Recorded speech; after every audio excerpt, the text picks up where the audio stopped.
Ascend D2, and you're watching a hands-on video with this new flagship from the Chinese manufacturer. The Huawei Ascend D2 is a quad-core device with a full HD display.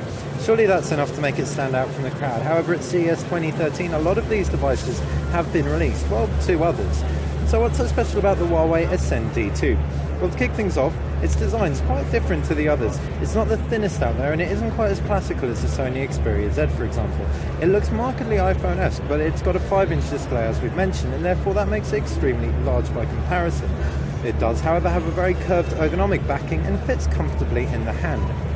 And silver banding around the outside, as we mentioned, does remind us ever so slightly of an iPhone. However, it isn't quite as high gloss as metal. Down below is the 3.5mm headphone jack and a loudspeaker. To the left-hand side, there are no buttons whatsoever. On the right is a power button and a volume rocker. Up at the top is a micro USB port and a micro SIM eject tray.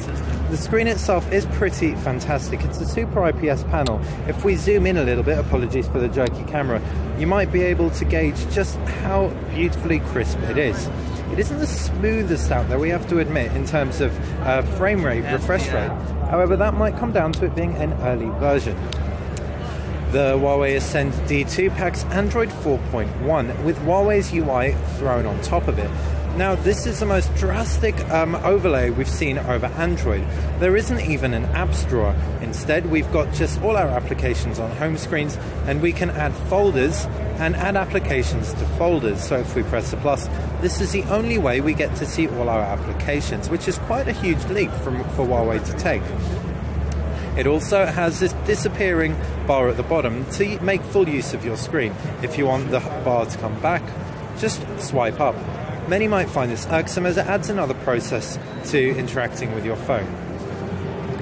As far as the processor and internals go, there's 2GB of RAM and a quad-core processor, and it's a 1.5 GHz processor, K3V2, from Huawei themselves. So they made their own chip.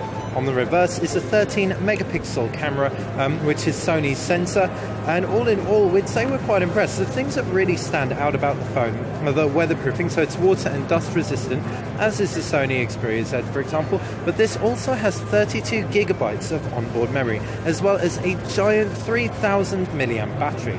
So that's been Basil with a quick hands-on with the Huawei Ascend D2. First impressions? It could go either way. Stay tuned to Know Your Mobile, where we'll give you a full review coming soon. Thanks for watching.